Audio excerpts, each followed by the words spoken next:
Assalamu alaikum jama'a, barkanmu da warhaka, sannunmu da sake saduwa a yau a wannan sabon bidiyon.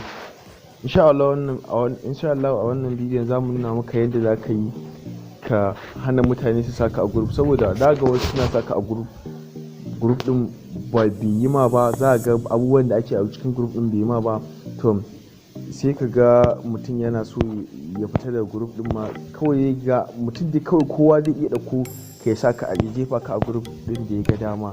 To yadda za ka kulle wannan abun ta yadda ba wai kowa zai iya daukan ka ya saka a group ba, sai in kai niyya ka shiga ko kai join da link sannan ka bi group din ka shiga in yayi ma kenan. Amma kafin wuce kai tsaye ga bidiyo, in muka mana subscribe ba ka samu ka danna mana alamar subscribe, ka danna alamar ƙararrawa ka zaɓi all, yadda za a rika sanar da kai bidiyon mu da zarar mun dora. Mun gode, mu shiga kai tsaye domin a fara bidiyon.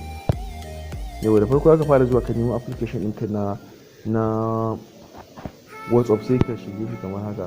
Bayan ka shiga application ɗinka na WhatsApp, sai ka danna akan wannan tik ɗin guda uku, ga su nan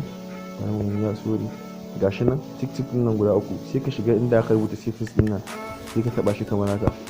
Bayan ka taba inda aka rubuta settings ɗin nan, sai ka je ka nemo inda aka rubuta my account, wannan account ɗin nan kawai sai ka shige shi. Bayan ka shiga inda aka rubuta account nan ma sai ka taba alamar kwaɗin nan, sai ka taba shi. Bayan ka taba shi, sai ka shigo ka nemo inda aka rubuta group nan, in ka taba group nan gashi a yanda yake kowa zai iya dauka na ya sani a group nan. In ka sa akan my contact nan, ba wanda zai iya dauka na ya sani a group sai wanda yake nan bana.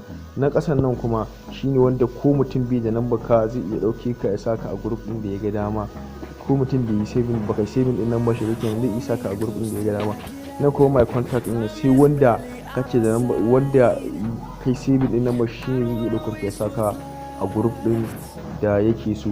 Amma mu za mu bashi anan tunda mu ba a samu a group din da ba ma so, sai mu taba kan don din nan kawai. Yauwa, to da Allah in ka ji daɗin wannan bidiyon ka samu ka danna ka mana share din wannan bidiyon, sannan ka mana liking din shi. Mun gode, ku ci gaba da kasancewa da Kaduna Daily Tech.